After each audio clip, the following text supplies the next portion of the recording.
I basic of love box FX के coin. आई ऊपर M Sanju भाई एजुकेशन इंडिया से। सब लोगों को अभी प्लीज दे रहे हैं। Subscribe my channel I love box coin. जिस में वो जो अभी जहां जहां पे जो इन्वेस्टर है मोयो के, तो क्या होता है कि सर्टेन क्राइटेरिया के अंदर उनको पता नहीं चलता है कि उनको क्या करना चाहिए।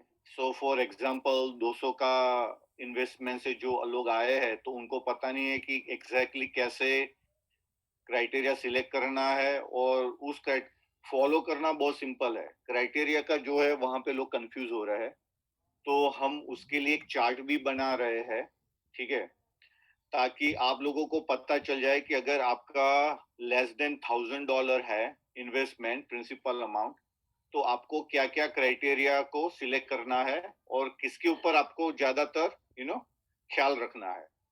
अगर 1000 से और 2000 के बीच में है तो आपको क्या करना है, और 2000 से ऊपर है तो आपको क्या करना है। तो ये, और उसके अंदर एक कैलकुलेशन भी आ जाएगा जो आपको एक सिंप्लीफाई में पता चल जाएगा। ये चीज हर वेबिनार में एमजे सब लोगों को बताता है, फिर भी ये बहुत सारे लोग इसके अंदर कंफ्यूज हो जाता है। तो हमने ये सोचा है कि हम एक चार्ट बनाएंगे जिसको आप प्रॉपर वे में आप उसको फॉलो कर सकते हो, ठीक है। एक ये चीज हो गया।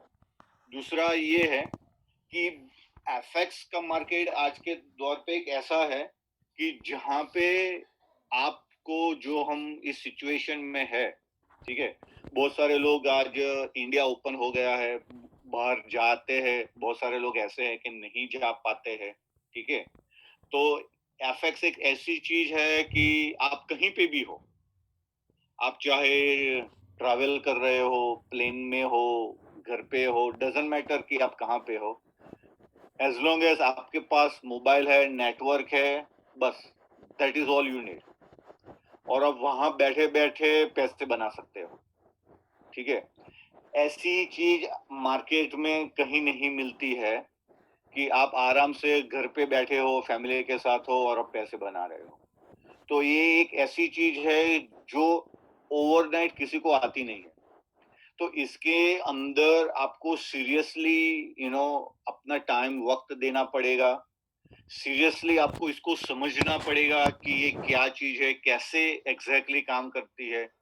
तो इन एंड आउट आपको इसको समझना पड़ेगा। तो हमारी ये कोशिश है कि हम आप लोगों को जितना सिंप्लीफाई में एजुकेशन दे सके, हम आपको एजुकेट करें, ताकि आप लोग का ग्रोथ बढ़े। आपका ग्रोथ बढ़ेगा तो बट नेचर है, ज्यादा टीम इसके अंदर जुड़ेगी, ज्यादा टीम जुड़ेगी, that means it's better for company, है ना। तो बस हमारा यही एक है कि हम आपको ऐसे ही वेबिनार करते रहे, आप लोगों को एजुकेट करते रहे, मोटिवेट करते रहे, और साथ में साथ हम भी मोटिवेट होते रहे, ठीक है। तो और मोयो एक ऐसी चीज है कि जिसके अंदर हम उसको रिफाइन करते ही जाएंगे। तो इसके अंदर हमने 2-3 टूल्स लगाए हैं। तो जिन लोग लास्ट थर्सडे को आए थे, उसके बाद वो जो नहीं आए हैं वेबिनार में, तो हम उनको आज वो भी टूल्स दिखाएंगे कि क्या क्या हमने इसके अंदर जोड़ा है, नई चीज। इसको हमने थोड़ा सिंप्लीफाई किया है, और बाकी का जो है जैसे जैसे डेवलपमेंट होता जाएगा हम आपको बताते जाएंगे। और इससे नॉन स्टॉप प्रोजेक्ट जैसा है, ठीक है। और यस, एक टाइम आएगा उसके बाद हम इसके अंदर कुछ डेवलपमेंट नहीं करेंगे, बट अभी टेक्नोलॉजी एक ऐसी चीज हो गई है कि वो कहना इट्स डिफिकल्ट कि हम इसके अंदर नहीं करेंगे, है ना। तो बस ज्यादा वक्त में हम नहीं लेंगे। MJ is also waiting on the other side. तो एज सुन एज पॉसिबल हम इसको भी लाइव कर देते हैं। तो एमजे प्लीज।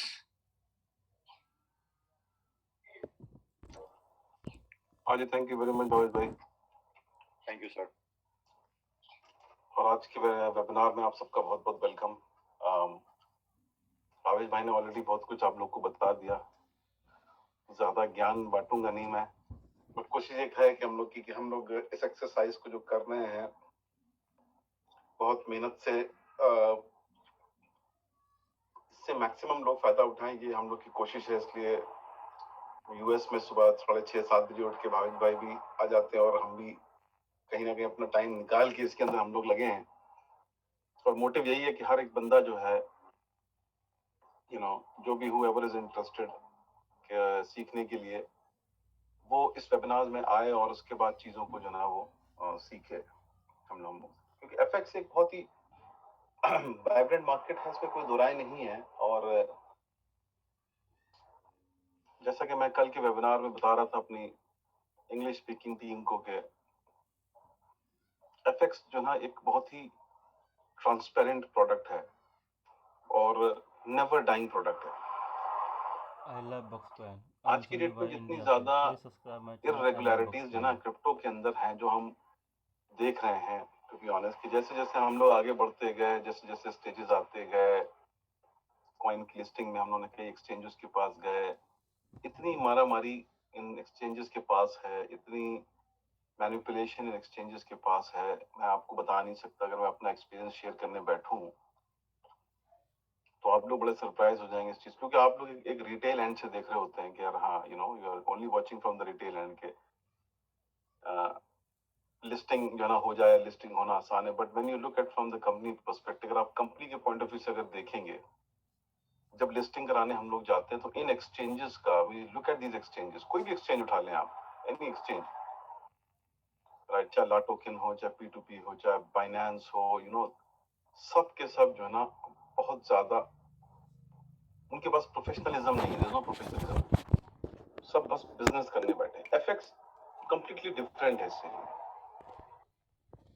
एफएक्स के अंदर में आपके पास बहुत सारी मार्केट प्लेस है, बहुत सारे ब्रोकर हैं, बहुत सारे बैंक्स हैं। सबसे अच्छी बात यह कि सेंट्रलाइज प्राइसिंग आती है, कोई किसी प्रोडक्ट की प्राइसिंग नहीं बना रहा है, कोई किसी प्रोडक्ट को कहीं इंडिविजुअली प्रमोट नहीं कर रहा है। ये जितने एक्सचेंजेस हैं इन पे जब आप कॉइन लिस्टिंग करते हैं तो एक्चुअली में आपकी कोई हेल्प नहीं करते हैं सच कि आप ये हेल्प कर रहे हो आपके कॉइन को बढ़ावा देने के लिए, या जो है ना अपने क्लाइंट बेस पे प्रमोट करने के लिए। क्यों नहीं, इसलिए उनके पास 1000 1500 2000 कॉइन लिस्टेड है। उनका बिजनेस ही यही है कि रोज नए मुर्गे पकड़ो, रोज नए कॉइन को लिस्ट कराओ। They don't do all this. आप जो मेहनत करनी है आपको अपने लेवल पे अपने हिसाब से करनी है, उसको बढ़ानी है। सिर्फ ये एक मार्केट प्लेस बन जाती है एक्सचेंजेस जहाँ पर आप अपने कॉइन की ट्रेडिंग करा सकते हैं, लेकिन वो कोई हेल्प नहीं। हाँ, आप पैसा फेंके लंबा, 1 लाख $1.5 लाख उनको दें तो वो आपकी प्रमोशन करेंगे और आपको जो ना करेंगे। अदरवाइज लिस्टिंग क्राइटेरिया पे आप जाएं तो ये एक बहुत बड़ा बिजनेस है। कोई 5 ले रहा है, कोई 10 ले रहा है, मतलब यहाँ पर ऐसे लग रहा है कि जैसे एक मंडी लगी हुई है और आप सौदा भी अपना जो ना कर रहे हैं और वो बोली लगा रहे हैं और आप उस बोली के ऊपर काम कर रहे हैं। इसीलिए क्रिप्टो एक्सचेंजेस को रेगुलेट करने की बात जो हो रही है वो बिल्कुल सही हो रही है, क्योंकि इसको रेगुलेट होना बहुत इंपॉर्टेंट है, क्योंकि इसके अंदर एक बॉडी आनी चाहिए, जो बॉडी जो है वो ये जो चीजें हो रही हैं वो नहीं होनी चाहिए। बेसिकली जिस पेन से बहुत सारी कंपनीज और कॉइन्स गुजर रहे हैं लिस्टिंग के लिए एक्सचेंजेस के ऊपर, जिन्होंने अपनी मार्केट बना ली है, वो उनकी मोनोपोली को तोड़ना बहुत जरूरी होता है। आज आप बाइनेंस के ऊपर डालें एप्लीकेशन, हफ्तों गुजर जाएंगे, वो आपकी एप्लीकेशन के ऊपर कोई जवाब ही नहीं देंगे, क्योंकि उनके पास इतना बिजनेस आ रहा है, उन्हें कोई मतलब ही नहीं है। हाँ, उनसे वो ये लिख देंगे, हाँ ठीक है, I am ready to give you 15 bitcoin listing के लिए। अगले दिन बंदा आपको जो है स्काइप पे मिल जाएगा कि सर हाँ लिस्टिंग करानी है आपको, मैं कराता हूँ लिस्टिंग आपको। That's how it is so difficult. So कहने का मतलब ये है कि हर चीज जो ना कॉइन की प्राइसिंग, कॉइन की वैल्यू, कॉइन की ट्रेडिंग, उस पर जो भी मेहनत है वो हम सब की कलेक्टिव मेहनत ही होगी, और वो जितनी मेहनत है वो यूटिलिटी बेस्ड ही मेहनत होगी। इवेंचुअली यूटिलिटी ही एक ऐसी चीज है जो हमारे कॉइन को एट पार लगा सकती है मार्केट में for longer period of time. और उसी के लिए हम लोग ये जो कोशिशें करते रहते हैं every now and then as a company, 3 साल से हम लोग स्टैंडिंग कर रहे हैं मार्केट के अंदर में, we are one after the other. हम लोग कुछ ना कुछ अच्छे प्रोडक्ट बनाने की कोशिश करते हैं, with less resources, with limitations and stuff that, उसको रखते हुए we are still working on. नहीं तो जिस टाइप के प्रोजेक्ट, टेक्निकल प्रोजेक्ट हम लोग बना रहे होते हैं, ठीक है, लोग क्रिटिसाइज करते हैं लेकिन लोग अप्रिशिएट भी करते हैं साथ साथ। लेकिन जो क्रिटिसाइज करते हैं वो ये नहीं देखते हैं कि यार एक प्रोजेक्ट को बनाना, एक यूटिलिटी को बनाना, पहली बात तो कंपनी ये बात सोच रही है कि वो अपने कॉइन के लिए यूटिलिटी क्रिएट कर रही है। साथ साथ एक बिजनेस मॉडल भी क्रिएट कर रही है, you know, for different people, कि लोग आए, लोग जो है वो यूटिलिटी को यूज करें, वो यूटिलिटी कहीं ना कहीं हमारे कॉइन को जो ना अप्रिशिएट करेगी लॉन्गर टर्म पे, अगर ज्यादा से ज्यादा जो ना बाहर के लोग आएंगे। तो ये सारी जो चीजें हैं ना, ये बहुत इंपॉर्टेंट रोल प्ले करती हैं हर चीज में ना।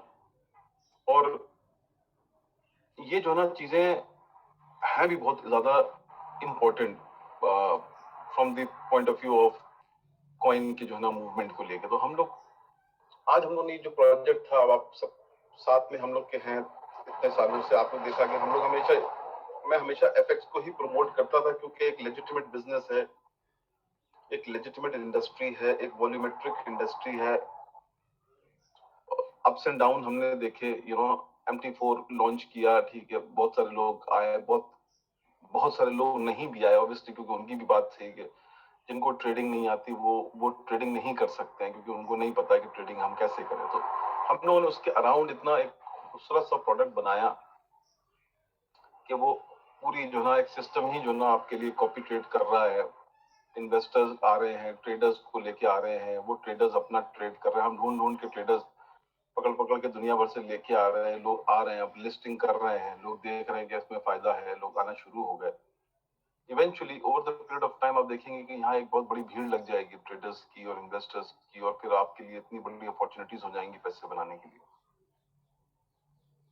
लेकिन साथ साथ हम ये भी कोशिश कर रहे हैं कि हम अपनी जनता को, अपनी टीम को, अपनी कम्युनिटी को अगर हम एजुकेट भी कर सकें और वो खुद भी ट्रेड कर सकें, जो इंटरेस्टेड हैं लोग, तो और भी अच्छी बात है, क्योंकि फिर वो एक आपके लिए बड़ा कॉन्फिडेंस पैदा करेगी। जो टूल्स हमने मोयो के ऊपर बनाए हैं, वो टूल्स भी जो है ना हम लोगों ने जो ना बड़े सोच समझ के हम लोग उन टूल्स के ऊपर काम कर रहे हैं।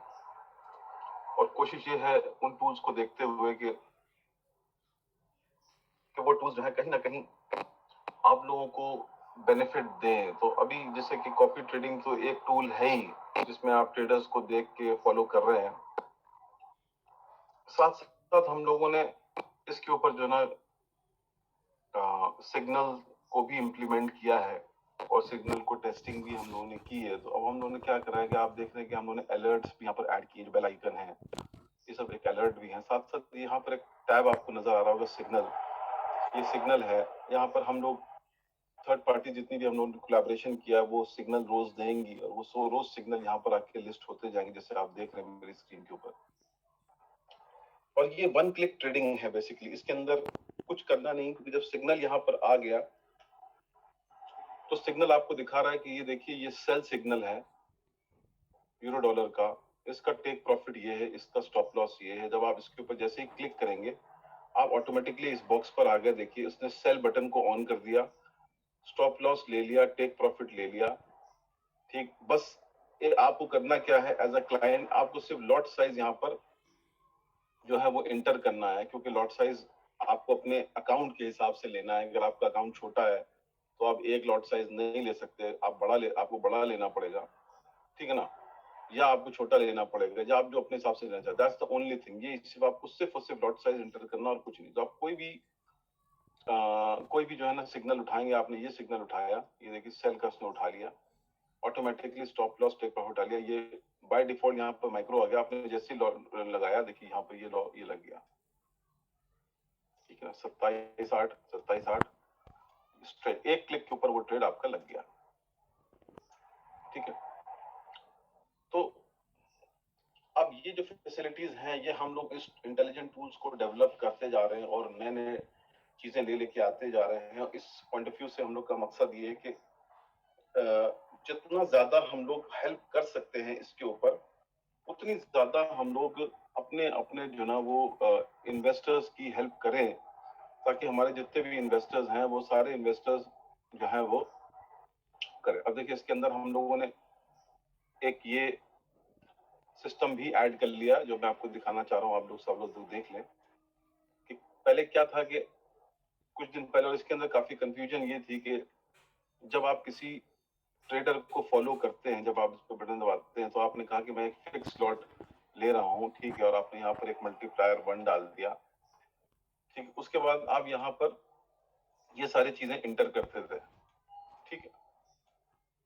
अब क्या होगा, अब सिस्टम ने हमने सिस्टम के अंदर ये दो चीजें डाल दी, ये दो टूल्स डाल दिए, allow limit, allow trader to modify. यानी अब ये हो गया है आपका कि मूविंग फॉरवर्ड अगर आप ये चेक बॉक्स को बंद कर वो कर देंगे तो उसका मतलब ये हो जाएगा कि सिस्टम बाय डिफॉल्ट जो ना वो सारी सेटिंग उठाएगा अपने आप से, ठीक है।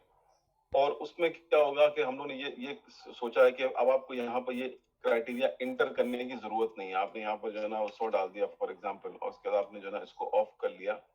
अब सिस्टम यहाँ पर जो है वो बाय डिफॉल्ट सेटिंग उठा लेगा, इस पर कोई क्राइटेरिया आपको डिफाइन करने की जरूरत नहीं पड़ेगी। जितने पैसे आपके अकाउंट में है उतने पैसे जो है वो कटते जाएंगे जब तक आपके बैलेंस खत्म नहीं हो जाएगा, ट्रेड कॉपी होता रहेगा। तो अब वो जो प्रॉब्लम पहले आती थी, क्योंकि बहुत से लोगों ने ये कहा कि नहीं सर इसको आप क्राइटेरिया को थोड़ा सा और नैरो करें ताकि हमारे ट्रेड लूज ना हो। उसमें होता है क्या था, हमने कर तो दिया लेकिन लोग जितने भी हमारे अपने जो लोग हैं वो जब ये क्राइटेरिया कम होता जाता था तो उसको चेंज नहीं करते थे, भूल जाते थे। तो होता क्या था कि वो जब क्राइटेरिया मीट कर जाता था तो उसके बाद वो ट्रेड कॉपी करना बंद कर देता था, और फिर जो है ना लोगों को बस इशू ये आता था कि भाई वो तो ट्रेड कॉपी नहीं हो रहा, हमारा ट्रेड कॉपी चल ही नहीं रहा। तो इसके अंदर अब हमने दो चीजें कर दी। एक तो अगर आपने इन दोनों बटन को ऑन नहीं किया तो सिस्टम बाय डिफॉल्ट जितना सेटिंग होगा वो उठाएगा।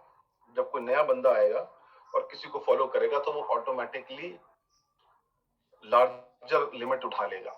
अगर आपको उसको नैरो डाउन करना है तो आप then you click on allow limit, ये एक्टिवेट हो जाएगा और आप यहां से इसको चेंज करके जितना मर्जी आए आप कर सकते हैं। यहां से ये दूसरा वाला जो ऑप्शन है अलाउ ट्रेडर्स टू मॉडिफाई, इसका मतलब ये हो गया कि बहुत से लोग क्लाइंट इन्वेस्टर्स ऐसे हैं जो अपने ट्रेडर को अथॉरिटी दे सकते हैं कि वो इस क्राइटेरिया को टाइम टू टाइम चेंज कर सकता है। लेकिन ये बहुत केयरफुली करना है कि आपको हर ट्रेडर को जिसको आप ठीक से नहीं जानते उसको आप नहीं दें, क्योंकि मान लीजिए उसने कुछ और इसके अंदर जो है क्राइटेरिया बढ़ा दिया और बाद में फिर आप ये कहें कि साहब मैंने तो ऐसा कहा नहीं था, ये हो गया। इसलिए आपको केयरफुल रहना कि ये जो सेकंड वाला ऑप्शन है, जब आप किसी ट्रेडर को पहचानते हैं, जानते हैं और आपके उसके ऊपर रिलाय करते हैं तो आप उसको दें। अगर आप उसको यहाँ पे ये देंगे, ठीक है, अलाउ ट्रेडर टू मॉडिफाई, तो उसका मतलब ये हो गया कि अब ट्रेडर जो है वो उसके पास ये मॉडिफाई बटन ऑन हो जाएगा। यानी कि अगर मान लीजिए मेरा ये ट्रेडर अकाउंट है और मैं इसके ऊपर जाता हूँ यहाँ पर, तो यहाँ पे आप देखोगे कि यहाँ पे कोई मॉडिफाई बटन नहीं आ रहा। ये मेरे सारे इन्वेस्टर हैं। अब इनके जितने भी इन्वेस्टर हमें फॉलो कर रहे हैं, अगर इनका सबका क्राइटेरिया मीट हो चुका है, इनको पता ही नहीं कि अब ये क्राइटेरिया मीट हो गया, ट्रेड कॉपी नहीं हो रहा है, भूल गए। तो जो लोग ठीक से बैठ के फॉलो नहीं करते हैं, चाहते हैं कि बस हम पैसे मिले, तो वो सिंपल क्या करें कि वो यहाँ पर जाने के बाद और सेटिंग्स में जाकर, ठीक है, और जब वो किसी नए ट्रेडर को फॉलो करें तो वो हमेशा हर नए ट्रेडर को, मतलब मैं सरजू को फॉलो करता हूँ या किसी और को फॉलो करता हूँ, किसी को फॉलो कर लेता हूँ, इसको मैं फॉलो करता हूँ, तो मैं यहाँ सेटिंग्स में जाऊँ। पहले तो मैंने यहाँ पर फिक्स लॉट दे दिया, ठीक है, यहाँ पर इसको कर लिया, सेटिंग्स में गया और मैंने यहाँ पर इसको चेंज करके 10 करके इसको ऑफ कर दिया और फिर इसको हमने स्टार्ट कर दिया।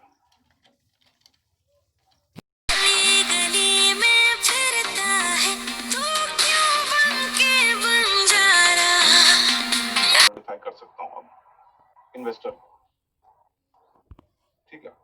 तो अब वो जो प्रॉब्लम पहले थी अब वो प्रॉब्लम भी खत्म हो गई। तो अब आप कोशिश ये करें कि जितने लोगों को क्राइटेरिया डिफाइन नहीं करना है वो सीधे जो ना जब जाएं या किसी को फॉलो करें तो वो सिर्फ इतना ध्यान रखें कि यहाँ पर इसको पहले तो उसको सेट कर लें ज्यादा नंबर पे, ठीक है, और इसको या तो ऑफ कर लें या फिर इसको ऑन रखें। जैसा भी आपको समझ में आता है, अगर आपको जो ना वो बाय डिफॉल्ट सेटिंग लेनी है तो आप इसको जो ना बड़ा नंबर लगाकर और इसको आप ऑफ कर लें और उसके बाद फिर सिस्टम अपने आप कॉपी करना शुरू कर देगा जब तक आपका बैलेंस खत्म नहीं हो जाएगा। आपको बार बार करने की जरूरत नहीं है, ठीक है। तो इस तरीके से हम लोग सॉल्यूशंस के ऊपर काम कर रहे हैं अपनी कम्युनिटी को देखते हुए कि जिसको प्रॉब्लम है और जो जो लोग जो है ना वो चीजें नहीं कर पा रहे हैं, फॉर एग्जांपल उनको इशू आ रहा है, उनके लिए हम लोग जो ना ये सारी चीजों को जो ना कर रहे हैं ताकि हमारे जितने भी जो इन्वेस्टर्स हैं वो उन्हें कहीं कोई इश्यू ना है, वो अपना आराम से उसको जो ना वो सेट कर लें, और अगर वो खुद नहीं सेट कर सकते तो वो अपने इन्वेस्टर को अलाउ करें सेट करने की। चलिए आज के हम लोग क्लासेस पे आते हैं। मेरे ख्याल से लास्ट टाइम हमने आप लोगों को बहुत सारी चीजों पे के बारे में बताया था। आज जल्दी जल्दी हम जो पहला था रिकैप, उसको रिकैप करते हैं, फिर आगे बढ़ते हैं। तो आज हम लोग कवर अप करेंगे अनरियलाइज प्रॉफिट एंड लॉस क्या है और फ्लोटिंग प्रॉफिट एंड लॉस क्या है, इसको देखते हैं हम लोग पहले। ठीक है, तो अनरियलाइज प्रॉफिट एंड लॉस वो होता है कि जब आप कोई ट्रेड खोलते हैं और वो ट्रेड ओपन होता है, ठीक है, तो अगर मैं एग्जांपल के तौर पे आपको दिखाऊं कि ये दो ट्रेड हमारे फॉर एग्जांपल खुले हैं, ठीक है, और ये ट्रेड मैंने अभी बंद नहीं किए, तो इसको हम लोग टेक्निकल वर्ड में कहते हैं ये अनरियलाइज्ड प्रॉफिट एंड लॉस है। ठीक है, क्योंकि अभी अनरियलाइज मतलब ये हुआ कि हमने ना तो प्रॉफिट लिया ना हमने अभी लॉस लिया, क्योंकि हमारी पोजीशंस ओपन है। अगर हम इस पोजीशन को क्लोज करते हैं $1.07 के ऊपर, ठीक है, तो ये हमारा हो जाएगा रियलाइज्ड प्रॉफिट। हमने अब रियलाइज्ड प्रॉफिट ले लिया क्योंकि हमने ट्रेड अपना क्लोज कर दिया और हमारा रियलाइज्ड प्रॉफिट 1.07 हो गया। ठीक है, तो अनरियलाइज्ड प्रॉफिट एंड लॉस क्या होता है? जो फ्लोटिंग होता है, जो चल रहा होता है, पोजीशन अभी ओपन है, क्लोज नहीं हुई है, वो या तो वो प्रॉफिट में जा रही है या वो लॉस में जा रही है, बट वो अनरियलाइज्ड पीएनएल कहलाता है। जब आप उन्हें क्लोज कर देते हैं, चाहे लॉस में करेंगे तो फ्लोटिंग लॉस, प्रॉफिट में करेंगे तो फ्लोटिंग प्रॉफिट। ठीक है, तो अब अगर हम इसका एग्जाम्पल लें, फ्लोटिंग लॉस का एग्जाम्पल लें, फ्लोटिंग लॉस कैसे कैलकुलेट होता है, तो उसका एग्जाम्पल हमने सामने कैलकुलेट करके आपको बताया कि मान लीजिए कि यूरो डॉलर का एक्सचेंज रेट 1.13000 है। अब हमें इसका floating profit and loss calculate करना है। तो फ्लोटिंग प्रॉफिट एंड लॉस कैसे कैलकुलेट होता है कि आप ये देखना चाहते हैं कि वो फ्लोटिंग प्रॉफिट एंड लॉस सही कैलकुलेट कर रहा है या नहीं कर रहा है, ये क्रॉस चेक करने के लिए फॉर्मूला ये होता है कि floating profit and loss is equal to position, यानी कि जितना लॉट साइज आपने लिया है, अगर आपने 0.1 लिया है तो 10,000, अगर 0.01 लिया है तो 1,000, उसको आप मल्टीप्लाई करेंगे current price minus opening price, यानी कि अभी जो जो जो प्राइस चल रही है, यानी कि इस केस के अंदर में ये प्राइस जो है, जब आप ये प्राइस को माइनस करेंगे इस प्राइस से, जो डिफरेंस आएगा मल्टीप्लाई करेंगे उसको, अगर आप 0.01 या $1,000 से, तो आपका फ्लोटिंग प्रॉफिट एंड लॉस आएगा। ठीक है, ये फॉर्मूला है। Opening price minus current price multiply by lot size. ठीक है, लॉट साइज मतलब 0.01 को उससे आपको नहीं करना है, लॉट साइज मतलब कि 0.01 इज इक्वल टू $1,000, तो आपको 1,000 से मल्टीप्लाई करना है, तो it will give you 0.29 profit. That's how it is calculated. तो ये हो गया आपका फ्लोटिंग लॉस।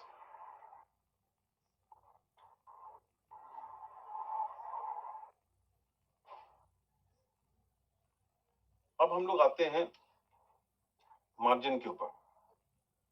हमने लास्ट टाइम आपको मार्जिन के बारे में बताया था कि मार्जिन बेसिकली एक बहुत इंपॉर्टेंट रोल प्ले करती है, और मार्जिन को समझना, उसका कैलकुलेशन को समझना बहुत जरूरी है, क्योंकि जब आप उसके कैलकुलेशन को समझेंगे तो आपको ये पता चल जाएगा कि एक ट्रेड लगाने पे कितना मार्जिन मेरा जा रहा है और मेरे पास कितना मार्जिन बचा है कि मैं और कितनी ट्रेड्स खोल सकता हूँ।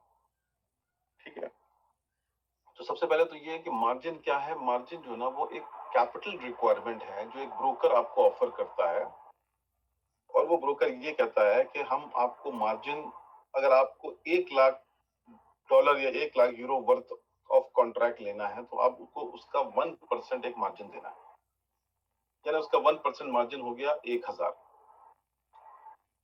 बाकी 99,000 जो होता है वो बेसिकली एक सॉर्ट ऑफ कैपिटल लोन होता है, जो कि एक ब्रोकर जो ना वो एक गुड फेथ के ऊपर देता है क्लाइंट को कि आप प्लेटफॉर्म पर ट्रेड करेंगे, अगर आप जीते तो भी हम आपसे ले लेंगे, आप हारे तो भी हम आपसे ले लेंगे, राइट। तो उसका एश्योरेंस उसके ऊपर प्रॉपर होता है। हाँ, कुछ केसेस में प्रॉब्लम होती है कि जब वो बहुत सारे अकाउंट ट्रेड खोल लेता है और मार्केट अगर मान ली वॉलेटाइल हुई और मार्केट आपके अगेंस्ट चली गई तो नेगेटिव बैलेंस में जब जाता है वहां पर ब्रोकर जो होते हैं वो लॉस में चले जाते हैं, क्योंकि वो आपसे रिकवर नहीं कर पाते।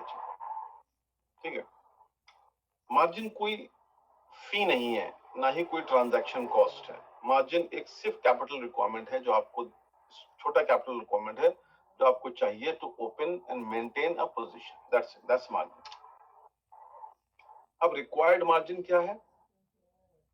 रिक्वायर्ड मार्जिन एक सेट पैटर्न है कि मान लीजिए कि अगर एफएक्स के ऊपर एग्जांपल के तौर पे 2% मार्जिन है, अगर आप यूरो डॉलर का ट्रेड लेना चाहते हैं और उसमें ब्रोकर ने कहा कि मार्जिन रिक्वायरमेंट 2% है, तो इसका मतलब ये हुआ कि 1 लाख के ऊपर आपको 2000 का मार्जिन देना है, 10,000 के ऊपर 200 का मार्जिन देना है और 1000 के ऊपर आपको $20 का मार्जिन है। ये हो गया रिक्वायर्ड मार्जिन, यानी कि इतना ट्रेड लेने के लिए आपको इतना मार्जिन सेट असाइड करना ही करना है।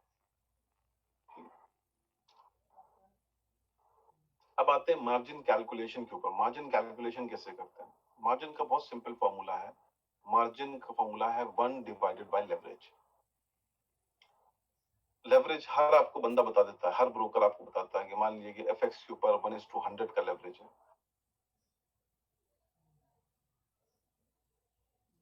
मार्जिन आ गया। अगर उसने कहा 1 डिवाइड बाय 50 तो 2 आ गया। ठीक है, इसी तरीके से जितना लेवरेज बनाएगा आप उसको 1 से डिवाइड करते जाओगे और आपको मार्जिन मिलता जाएगा। अब मार्जिन रिक्वायरमेंट कैसे कैलकुलेट करते हैं? मार्जिन रिक्वायरमेंट जो है, अगर आप मान लो कि 1 लाख का कॉन्ट्रैक्ट साइज लेना चाहते हो तो कितना मार्जिन लगेगा, उसको कैलकुलेट करने के लिए आप हमेशा करंट प्राइस लेते हो। ठीक है, जो भी प्रोडक्ट आप ले रहे हो, मान लो यूरो डॉलर ले रहे हो, उसकी करंट प्राइस 1.13000 है, तो आप 1.13000 लोगे। ठीक है, उसको आप मल्टीप्लाई करोगे लॉट साइज से। जितना भी आप लॉट साइज ले रहे हो, जैसे आपने $100,000 का लॉट साइज लिया तो आप उसको 100,000 से मल्टीप्लाई करोगे और जो भी मार्जिन होगा, अगर 1% मार्जिन है तो उसका मतलब 1 divide by 100 is equal to 0.02 होता है। ठीक है, तो उसका मतलब आपका रिक्वायर्ड मार्जिन 1 लाख यूरो का ट्रेड लेने के लिए $2700 पड़ेंगे। ठीक है, this is how margin is calculated. Current price multiplied by the lot size multiplied by margin will give you the margin requirement for any particular trade that you want to take. उसके बाद है आप calculate कैसे करोगे remaining equity. जब आपने trade ले लिया और आपके $2700 उस एक ट्रेड में मार्जिन चले गए, ठीक है, तो अब आपको कैलकुलेट करना है कि मेरी रिमेनिंग इक्विटी क्या बची। ठीक है, जिसमें मैं अंदाजा ये लगाऊं कि मैं और कितने ट्रेड ले सकता हूं। तो मान लीजिए कि आपने जब 2700 का ट्रेड लगाया, उसमें 2700 आपका मार्जिन गया, उससे पहले आपकी इक्विटी जो थी अकाउंट में वो 3000 थी। तो इसका मतलब ये है कि अब आप कितने यूरो का ट्रेड ले सकते हैं। तो आप क्या करोगे कि रिमेनिंग इक्विटी जो बची आपके अकाउंट में, दैट इज 3000 को आप माइनस करोगे, जो करंट मार्जिन आपका कंज्यूम हो गया 2700, तो उसका मतलब ये होगा कि अब आपके पास $300 और बचे और इस $300 के ऊपर आप फर्दर ट्रेड ले सकते हैं। यानी $300 जो बचे, अगर वो 100 का लेवरेज है तो 300 टाइम्स 100 यानी कि 3 लाख तक का आप ट्रेड ले सकते हो उस $300 के मार्जिन में से। लेकिन आपको 3 लाख का अगर ट्रेड लेना है तो आपको अब ये देखना पड़ेगा कि मेरे पास $300 है और उस $300 में कितने ट्रेड ओपन हो पाएंगे, आप उससे खुद ही कैलकुलेट कर लो। ठीक है, तो ये आपकी होगी रिमेनिंग इक्विटी का कैलकुलेशन।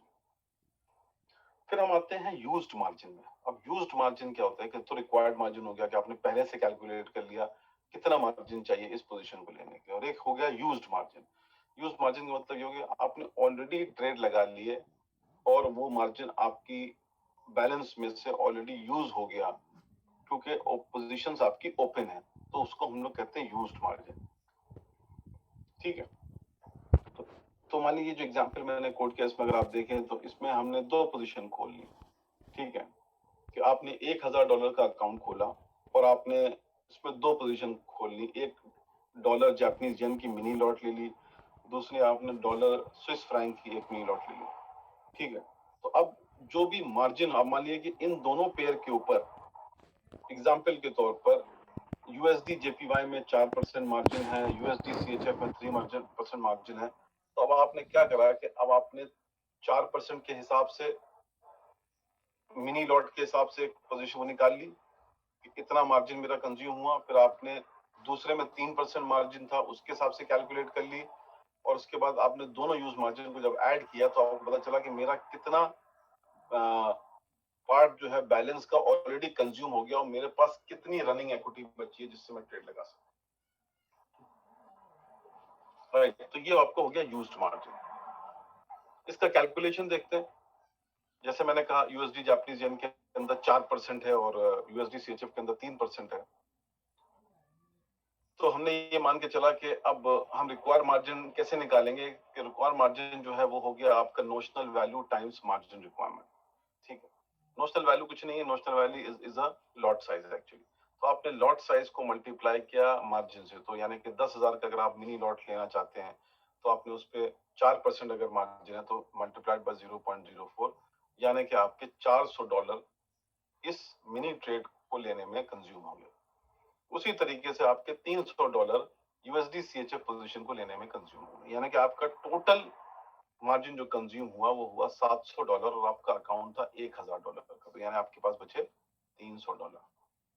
ठीक है, अब आपको ये देखना है कि हमारी ये 2 पोजीशन खुली है, अब पोजीशन किस तरफ जा रही है। If positions are in plus तो आप और ट्रेड खोल सकते हैं, अगर पोजीशंस आर इन माइनस तो आप और ट्रेड नहीं खोल सकते, इसलिए क्योंकि जो जो 300 बचे आपके 1000 में से वो 300 इन दोनों ट्रेड के अंदर कंज्यूम होंगे, क्योंकि जब वो लॉसेस में जाएंगे तो वो मार्जिन और कंज्यूम करेगा जैसे जैसे लॉस में जाता जाता है।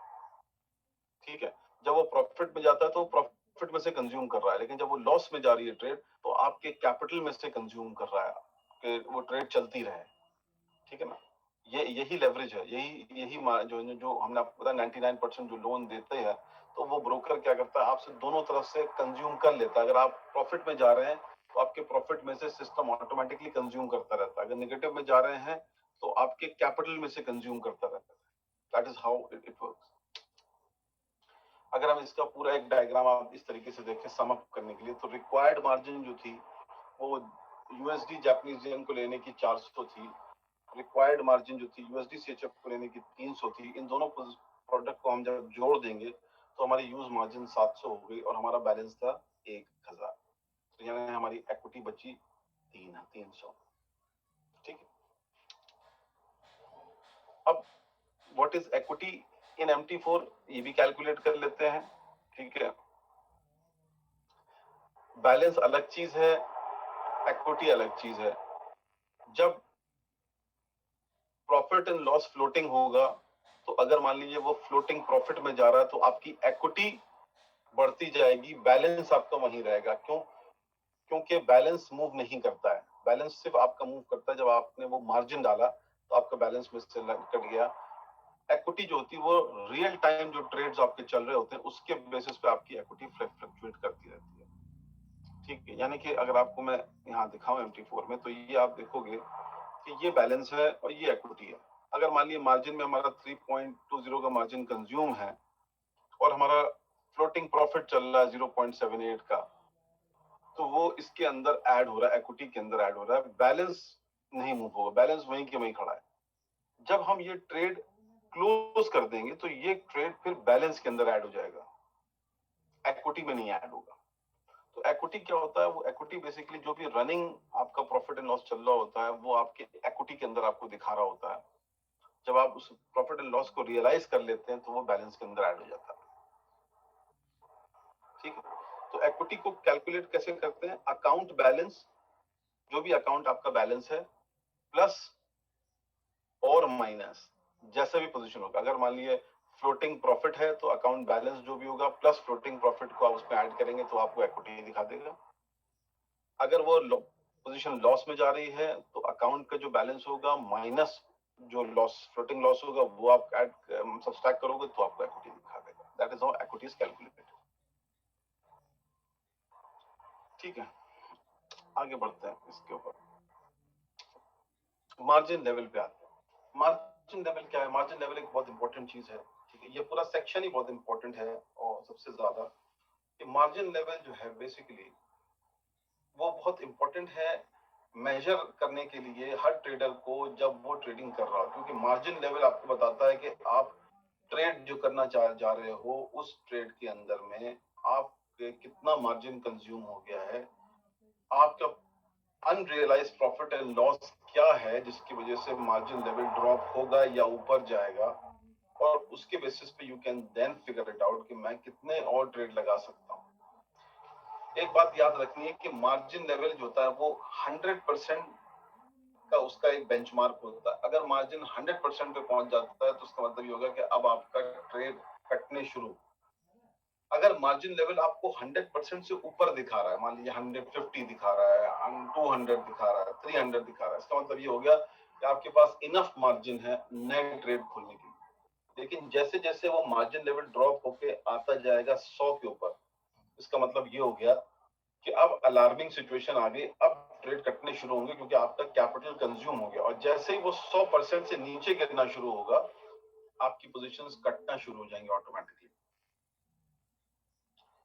तो इस चीज को मेजर करना और देखना बहुत जरूरी है हर बंदे को, ताकि जब आप इसके अंदर ट्रेड कर रहे हो तो मार्जिन लेवल को आप अच्छी तरीके से मेजर करके चलें।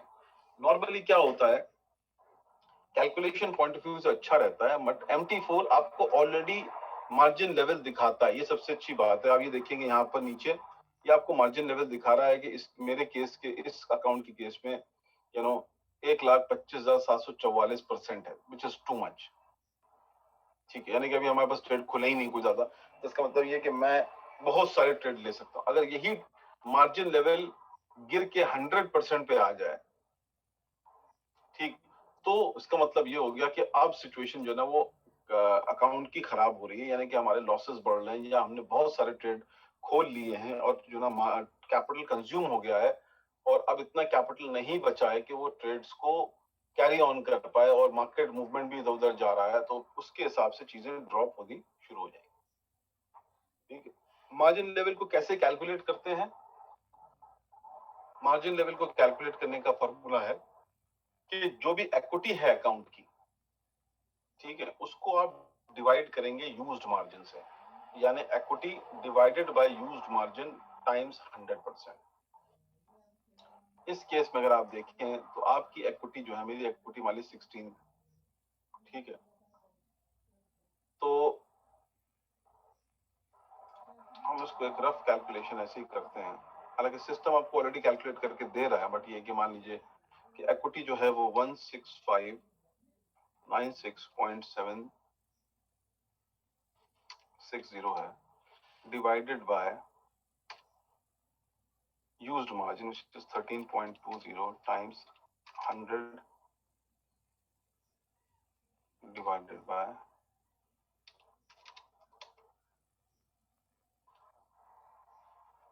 125744 1257.31। ठीक है, MT4 ज्यादा एक्यूरेट दिखाएगा क्योंकि यहाँ फ्लोटिंग लॉसेस प्रॉफिट चल रहा है तो उस हिसाब से कैलकुलेट करेगा, लेकिन आपकी इतना परसेंटेज जो है वो floating losses and margin level आपका है, यानी कि आपके पास इनफ 1257 इनफ मार्जिन लेवल है जो आपको कैलकुलेट करके बता रहा है कि अब आप इसमें से बहुत सारी पोजीशंस खोल सकते हैं। ठीक है, तो ये हर बंदे को ये भी कहीं ना कहीं इसको भी कैलकुलेट करके रखना है अपने एंड पर, देखने के लिए कि मार्जिन लेवल जो कैलकुलेट कर रहा है वो सही कर रहा है या नहीं कर रहा है, उस हिसाब से ट्रेड्स वो लगाए।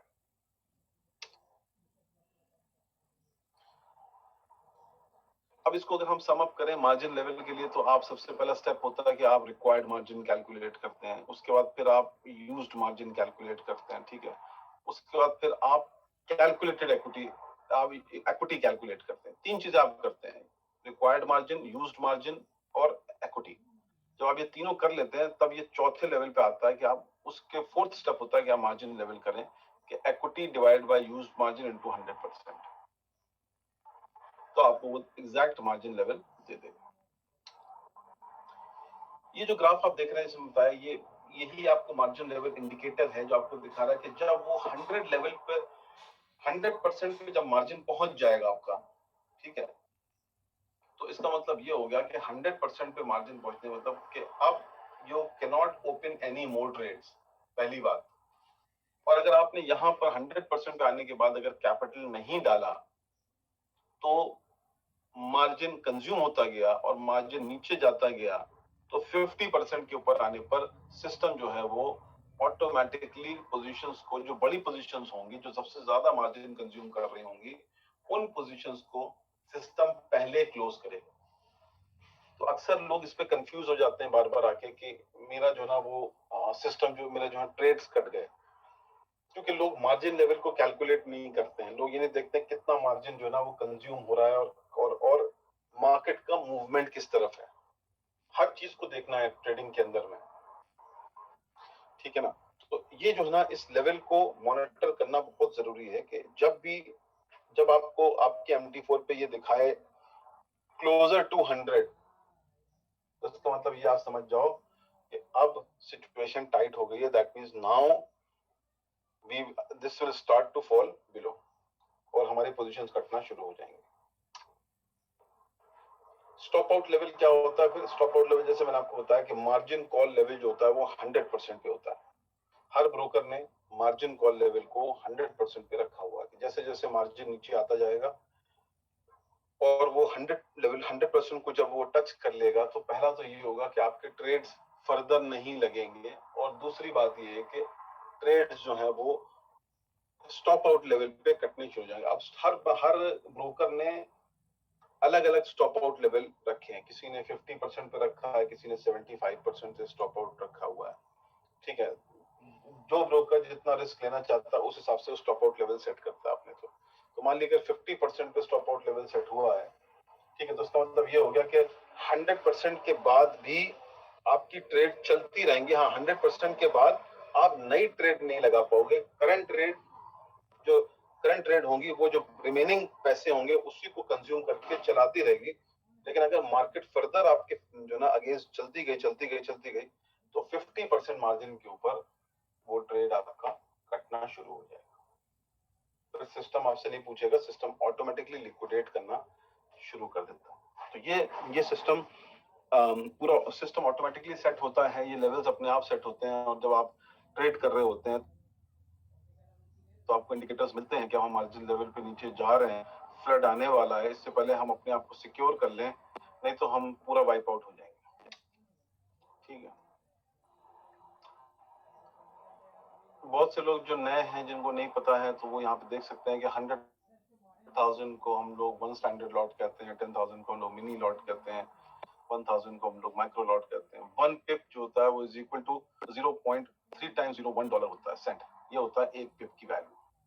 तो यानी कि मान लिए कि अगर और पिप की वैल्यू जो होती है ना वो लास्ट 2 डिजिट्स में देखी जाती है। तो हमेशा आप देखेंगे कि जो एफएक्स के जो प्राइसिंग आती है वो 5 डेसिमल प्लेसेस तक आती है। कैसे आती है 5 डेसिमल प्लेसेस तक? आप देखें तो यहाँ पे आप देखें तो 1 2 3 4 5, ये देखिए 1 पॉइंट के बाद 5 डेसिमल प्लेसेस है। तो जो पिप कैलकुलेट होता है वो जो, अगर आप यूरो डॉलर में देख रहे हैं तो यहाँ इसको बड़ा कर लेते हैं, तो जो पिप है बेसिकली वो 59 5 और ये छोटा वाला 6 जो वैल्यू जो मूव कर रही है ये पिप वैल्यू हो गई, ठीक है। तो अब हम इसको अगर कैलकुलेट करेंगे तो मान लीजिए कि अगर अगर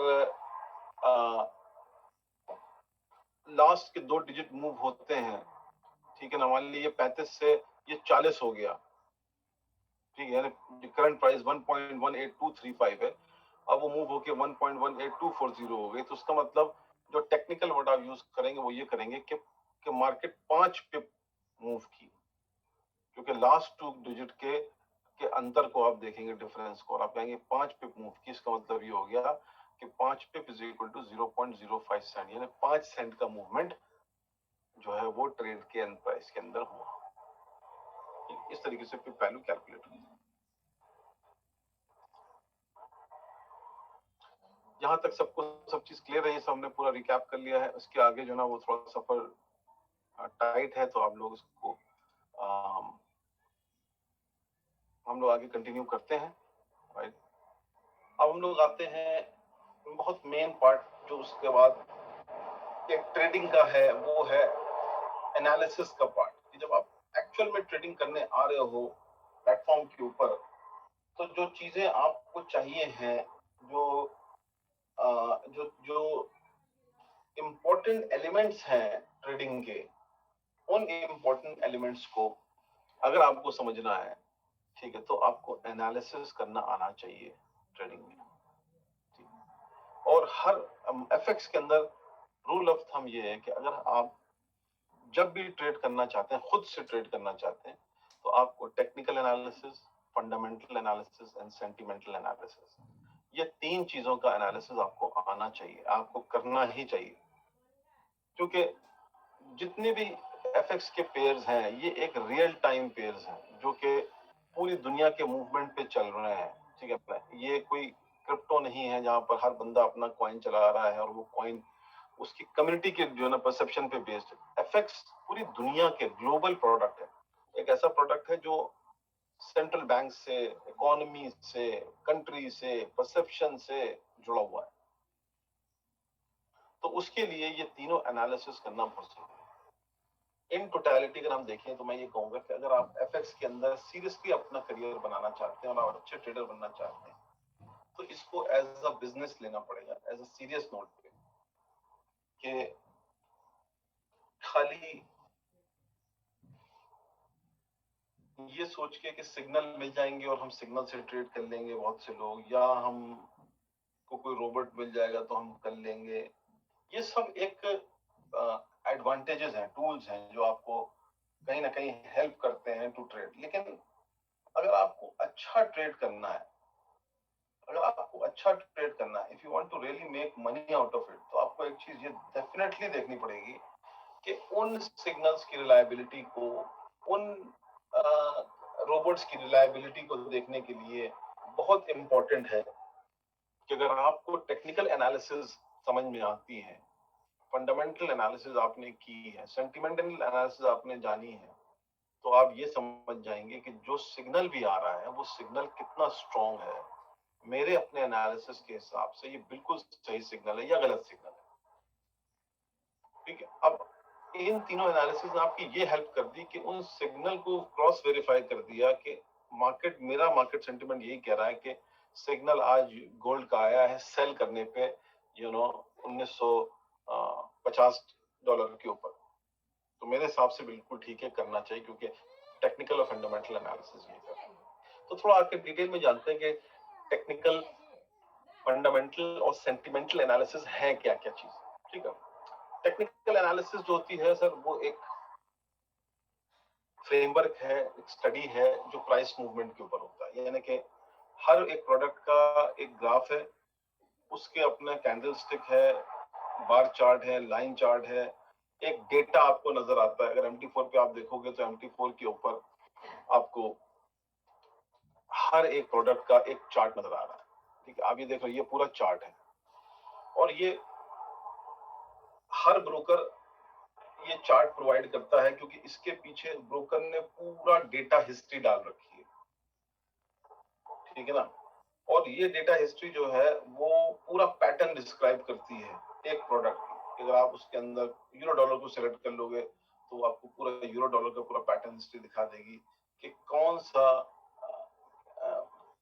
पिछले एक साल से लेके अब तक चार्ट का मूवमेंट क्या। तो जो टेक्निकल एनालिस्ट होते हैं, वो क्या करते हैं कि वो इस पैटर्न को समझते हैं। उनका काम ये होता है कि वो इस पैटर्न को समझते हैं। और अगर आप ट्रेडिंग करना चाहते हैं, तो सिर्फ इसके अंदर करना यही है कि जब टेक्निकल एनालिसिस आप शुरू करें,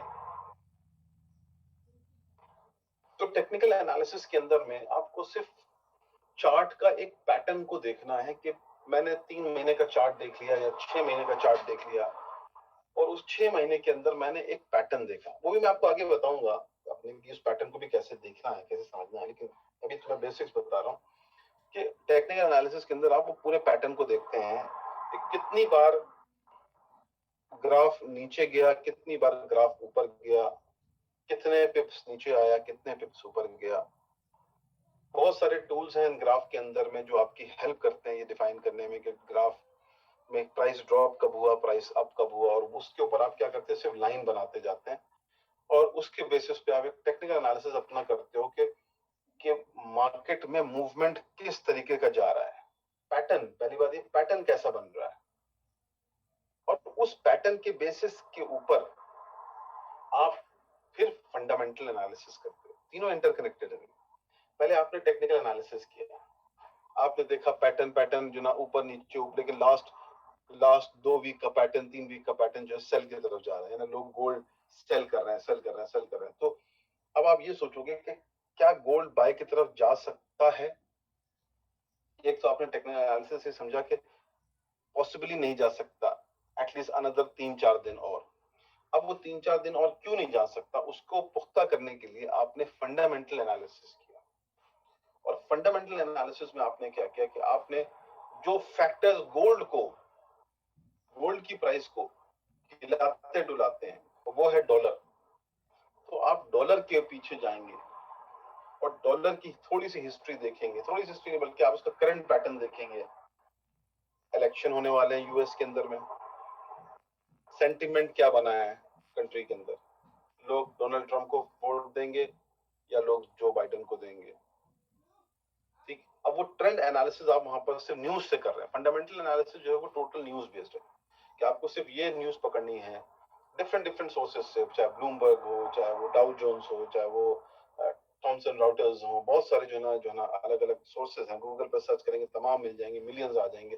आप अच्छे सोर्सेज को पकड़ के न्यूज को सिर्फ देखें कि आज की डेट में, आज अगर मैं गोल्ड पे पोजीशन लेना चाहता हूँ सुबह उठ के, तो मैंने एक तो पहली बात पैटर्न देखा टेक्निकल एनालिसिस से कि यार पैटर्न किस तरफ जा रहा है। अब इस पैटर्न को और करने के लिए हम ये देखें कि क्या आज की डेट में कोई नया मूवमेंट मार्केट में हो रहा है यूएस के अंदर में, कि हाँ फला एमपी ने छोड़ दिया, उसने जो बाइडेन को ज्वाइन कर लिया, या जो है यूएस सेनेटर पोलिस्की ने जो ना ये कहा कि नहीं हम लोग ट्रम्प के अगेंस्ट जाएंगे। बहुत सारी चीजें हैं, बहुत सारे फैक्टर्स हैं।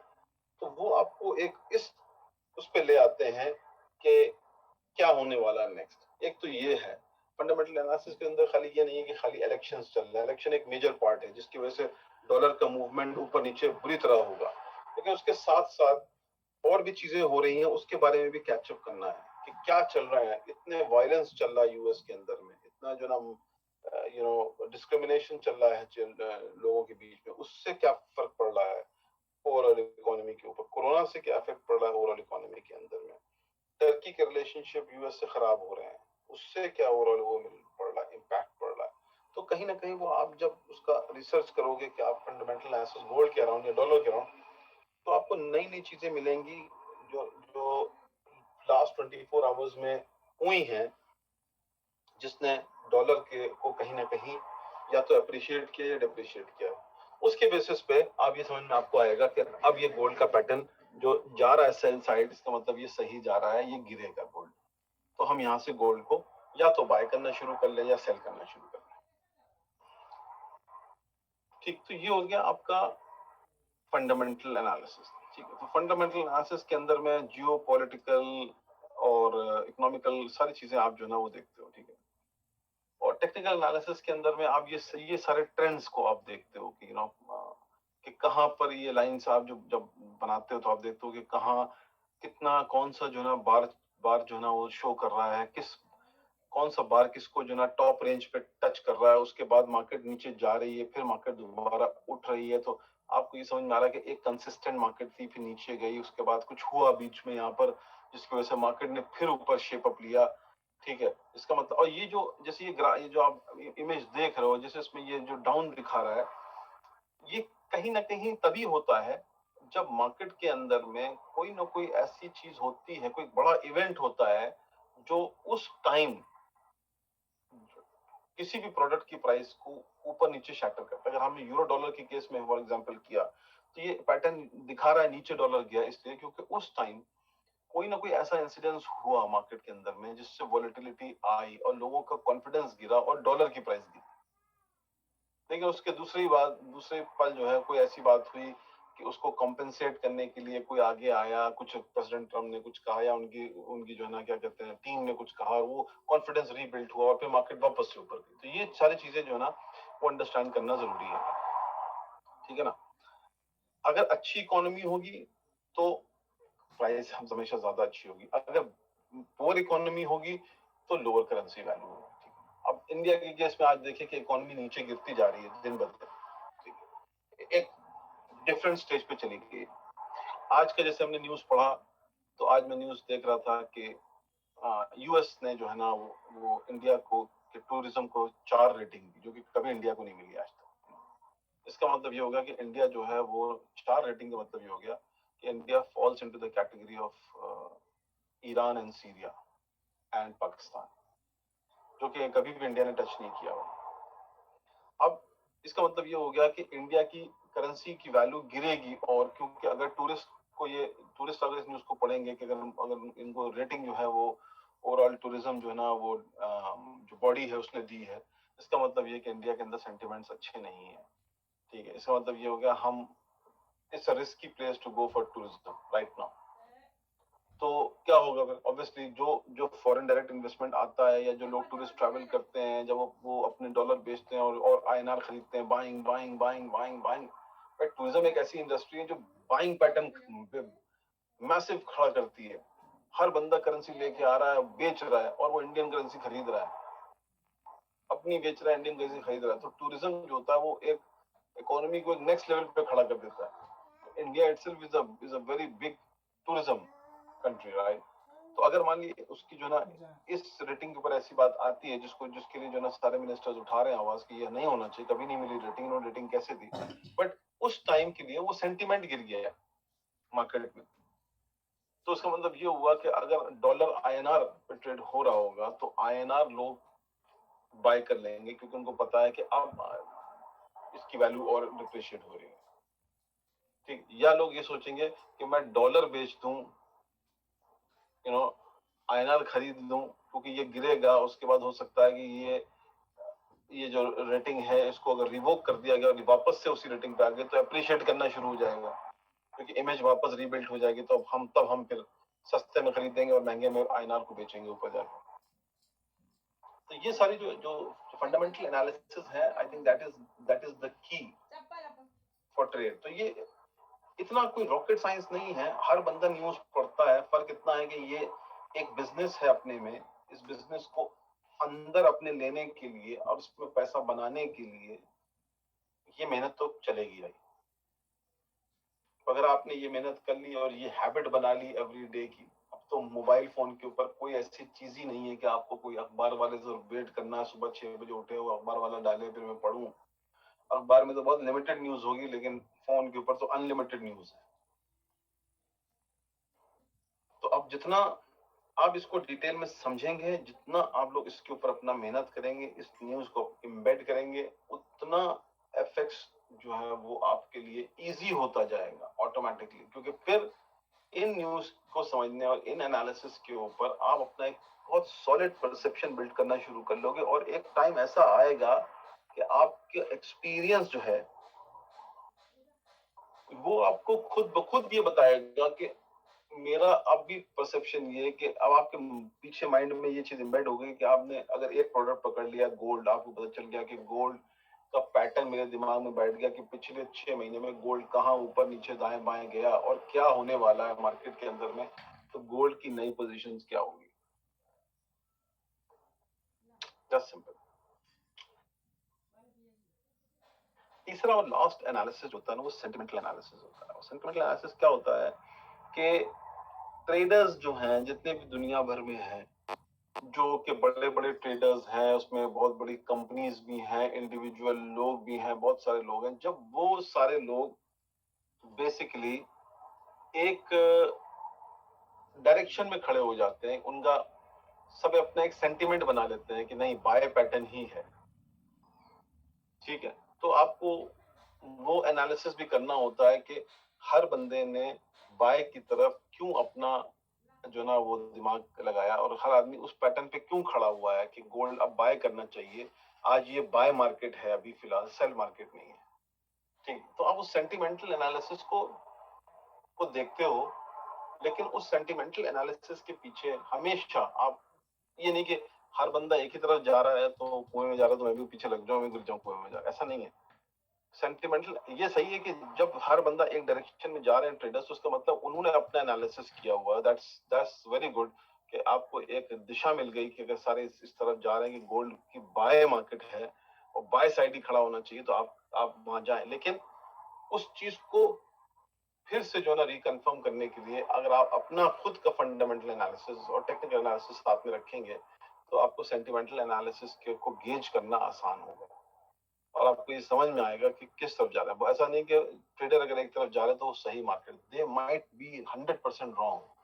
अगर वो गलत हुए और आपने टेक्निकल और फंडामेंटल एनालिसिस करके सही किया, तो you will be a winner in the market. क्योंकि अगर वो बाय की तरफ है, आपको पता मार्केट बस सेल साइड है, तो आपने सेल साइड ट्रेड उठा लिया, तो you will be the winner in that. तो ये चीजों को, इन तीन एनालिसिस को करना बहुत इंपॉर्टेंट होता है। ठीक है, अब मिलियन डॉलर क्वेश्चन ये आता है भाई कि which type of analysis for forex trading is best. ठीक है, कौन सी एनालिसिस करें जिससे हम मिलियंस बना लें। तो ये कुछ चीजें हैं, इनको इनको देखते हैं कि किस तरीके से लोग क्या सोचते हैं।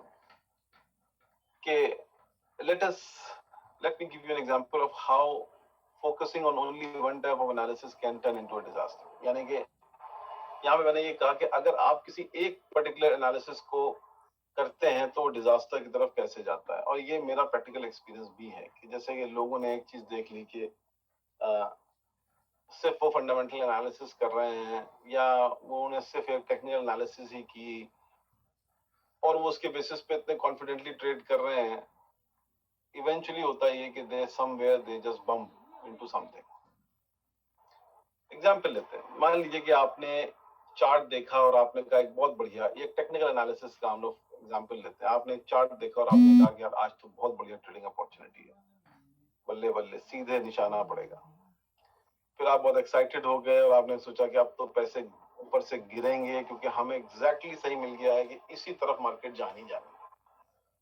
ठीक है, और आप अपने आप से कहते हो कि इससे बड़ी अपॉर्चुनिटी जीबीपी यूएसडी में नहीं मिलेगी। I love my chart, now chart will show me some money, क्योंकि मुझे पता है कि ये डायरेक्शन किधर जाना है।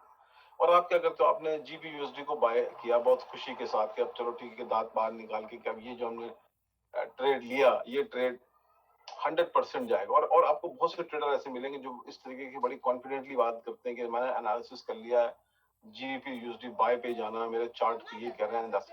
फिर वो सेल्फी लेंगे और इंस्टाग्राम पे पोस्ट करेंगे, फिर टिकटॉक पे डालेंगे, this and that. All of a sudden क्या होता है कि मार्केट जो है 100 पे मूव कर गई अदर डायरेक्शन।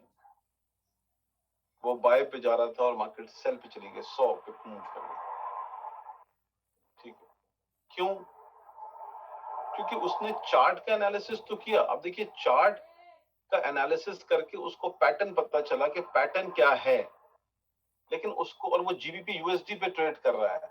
अब अगर पाउंड के ऊपर अभी थोड़ी देर पहले बोरिस जॉनसन ने ये कहा कि हम लॉकडाउन बढ़ा रहे हैं, जो उसने नहीं स्टडी किया, तो फिर, या जब ब्रेग्जिट की बात आई, ब्रेग्जिट मतलब ब्रिटेन जो है ईयू से बाहर जा रहा था और उस पे अहम फैसला होना बाकी था। घड़ी घूम रही थी, हम सब बैठे थे टीवी के सामने कि ब्रेग्जिट होगा या नहीं होगा, होगा या नहीं होगा। और हर बंदा जो है ना ये सोच रहा था, जो होगा वो अपने लिए, अपने सपने लिए बैठा था, जो सोच रहा था नहीं होगा वो अपने सपने लिए बैठा था। तो दो पार्टीज अलग अलग इस चीज को लेके बैठी थी कि क्या होगा। उसी दौरान अगर इस बंदे ने जो है ना जीबी यूएसडी पे ट्रेड लगाया, उसने कहा कि नहीं, मेरे टेक्निकल एनालिसिस बिल्कुल सेट बोल रहा है, इसी डायरेक्शन में जाएगा। और जब वो वोटिंग हुई तो वो वोटिंग 51-49 पे आके रुक गई। तो 51% लोगों ने फेवर किया ब्रेग्जिट होगा, 49% लोगों ने फेवर किया कि ब्रेग्जिट नहीं होगा। अब 51% वाले जीत गए, यानी ब्रेग्जिट होगा। अब जैसे ही ब्रेग्जिट होगा का अनाउंस हुआ, पाउंड धड़ धड़ धड़ धड़ धड़ धड़ धड़ धड़ कहां से कहां चला गया पता ही नहीं चला किसी को। सेंटिमेंट लूज हो गया मार्केट के अंदर। अगर उस बंदे ने जिसने टेक्निकल एनालिसिस की, वो उसको ये भी पता था कि आज रात न्यूज आने वाली, आज उसको पता है कि ब्रेक्सिट का कोई ना कोई डिसीजन आने वाला है, पाउंड कहीं ना कहीं हिलेगा डुलेगा तभी तरीके से, तो मैं टेक्निकल एनालिसिस तो करके रखूं लेकिन फंडामेंटल एनालिसिस भी पूरा अपना समझ लूं। उसने फंडामेंटल एनालिसिस नहीं किया।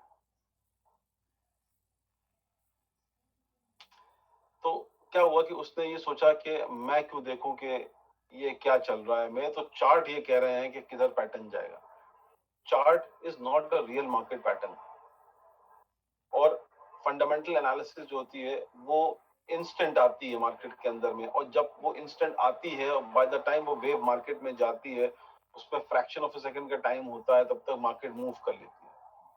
लेकिन आपका चार्ट ये पैटर्न दिखा रहा है कि मार्केट किस तरफ जाएगी, लेकिन आपको ये नहीं बता रहा कि 100% जाएगी या नहीं जाएगी। आप एज्यूम करते हो टेक्निकल एनालिसिस, लेकिन फंडामेंटल एनालिसिस आपको ये बता देती है, जैसे ही आपके पास कोई भी न्यूज निकल के आती है कि अब पाउंड या डॉलर या जो भी करेंसी है, जिस कंट्री की न्यूज निकलने वाली है, वो क्या फ्लक्चुएशन होगा उसके अंदर,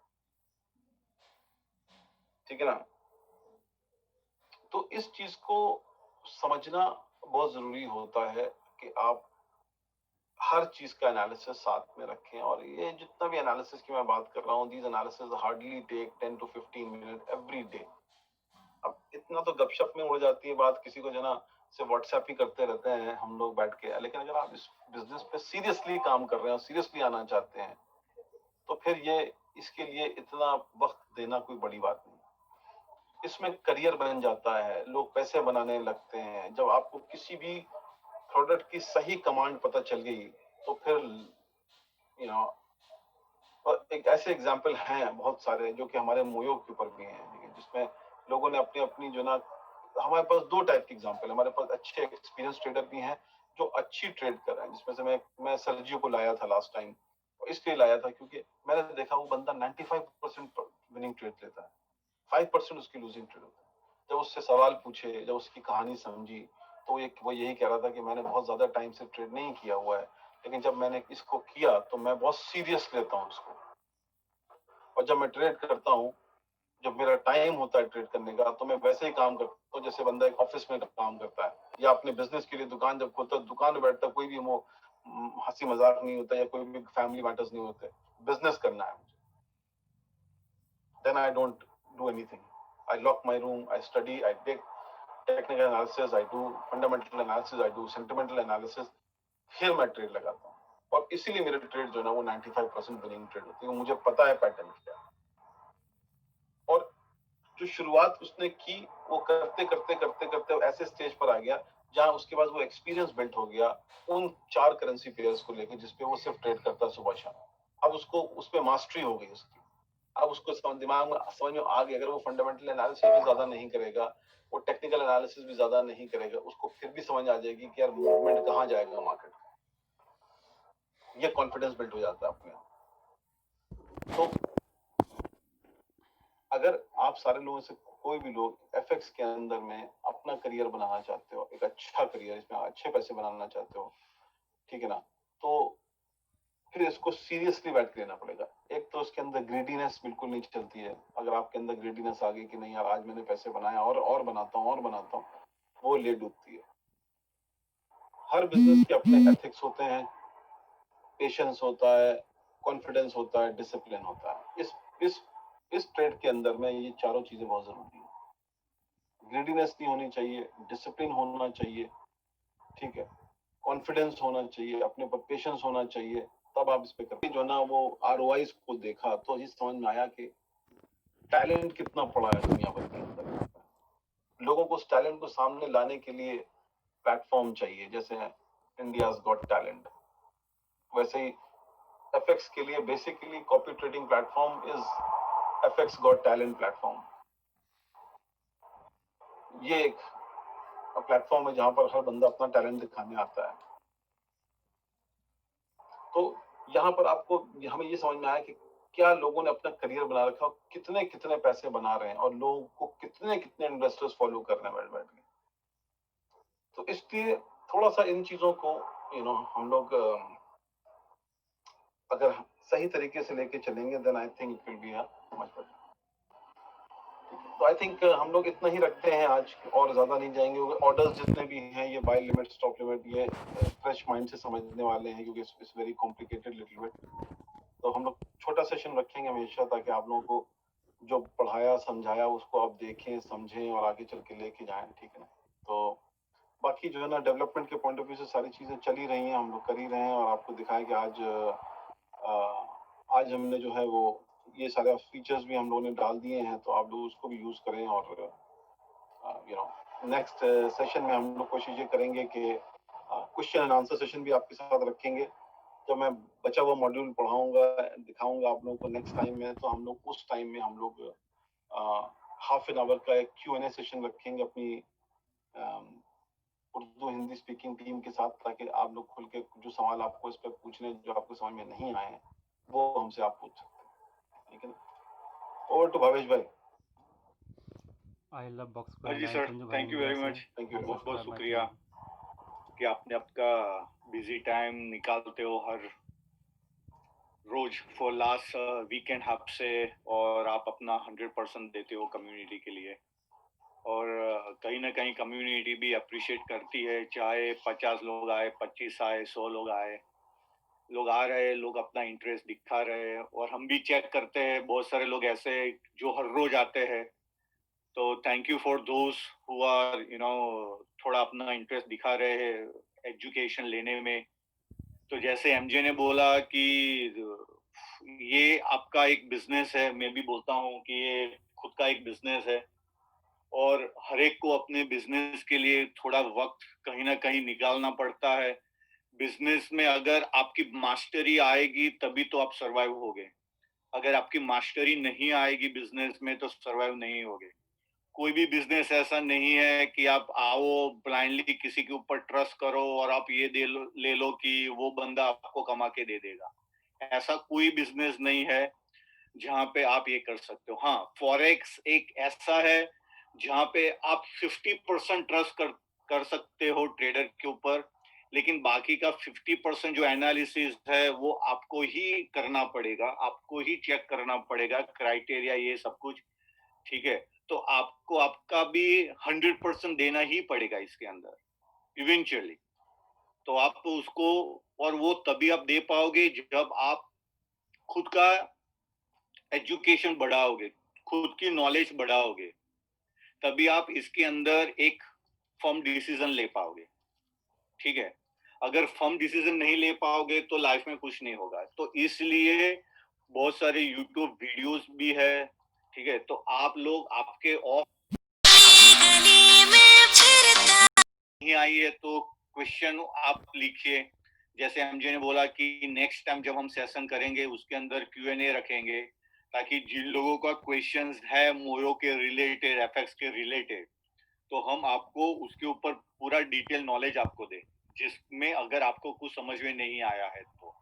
और ऐसे वेबिनार, अभी तो ये हम लास्ट वीकेंड आपसे बड़ा वेबिनार कर रहे हैं जिसके अंदर करीबन 1.5 घंटा चला जाता है, लेकिन इसको हम छोटे स्केल में नेक्स्ट वीक से स्टार्ट करेंगे, जहाँ पे ओनली हाफ आवर 45 मिनट का ही रहेगा सेशन, और उसके अंदर सिर्फ छोटे छोटे टॉपिक के ऊपर ही हम बातचीत करेंगे, ठीक है। तो जैसे जैसे आप इसको अटेंड करते जाओगे आपका नॉलेज बढ़ता जाएगा। नॉलेज बढ़ेगा तो आइदर आप ट्रेड खुद कर रहे हो, किसी को फॉलो कर रहे हो, तो कहीं ना कहीं वो आपको भी हेल्पफुल रहेगी ये इंफॉर्मेशन। एंड यस, बहुत सारी चीज हम प्लेटफॉर्म के ऊपर लेके आ रहे हैं। जैसे एमजे ने आपको दिखाया कि अभी हमने इंडिकेटर्स भी कर दिया है, सिग्नल देना भी। तो 3 कंपनी से हमने टाइप किया है और तकरीबन 30 डेज का टोटल सिग्नल आप लोगों के पास close to anywhere from 80 to 120 signal के आसपास आपके पास आएगा, ठीक है। एक कंपनी से हमने टाइप किया है, वो गोल्ड, सिर्फ गोल्ड में वो सिग्नल्स देते हैं। और आप मानोगे नहीं, जो पिछले 2-3 हफ्ते में जिन जिन लोगों ने गोल्ड में लॉसेस किया है, इस कंपनी का जो सिग्नल है वहां पे 90% विनिंग है। तो गोल्ड में बहुत सारे लोगों ने लॉस किया, लेकिन इनके सिग्नल जो है जो हम स्टडी कर रहे थे वहां पे प्रॉफिट जनरेट हो रहा था, ठीक है। तो जो सिग्नल हमारे पास है बहुत अच्छे हैं, लेकिन हाँ बहुत सारे सिग्नल प्रोवाइड नहीं आते हैं। तो बिटवीन, जैसे मैंने बोला, मंथली का 80 टू 100 या 120 मैक्सिमम सिग्नल आपके पास आएंगे, वो भी अच्छा खासा है। और बाकी आप ये भी कर सकते हो कि 50% ट्रेडर को दो, 50% आप सिग्नल यूज करो। लेकिन सिग्नल यूज करने में एक ध्यान रखिएगा कि अगर सिग्नल आया है तो पुराने सिग्नल को मत यूज कीजिएगा, वरना आपका लॉस हो जाएगा, ठीक है। अगर फ्रेश सिग्नल है उसी को यूज कीजिए, और वो भी आपको पता चलेगा। उसके ऊपर भी हम एक और सेशन रखेंगे जिसके अंदर हम आपको डिटेल में एक्सप्लेन करेंगे कि कैसे उसको भी यूज किया जा सकता है, ठीक है। तो बस थैंक यू वेरी मच आप सब लोगों का आज के वेबिनार के अंदर जुड़ने के लिए। और ऐसे ही वेबिनार हम कंटिन्यूस करेंगे आप लोगों के लिए, ताकि आपको एजुकेट हम करें। ज्यादा आप एजुकेट होगे तो उतना ही मजा आप लोगों को आएगा।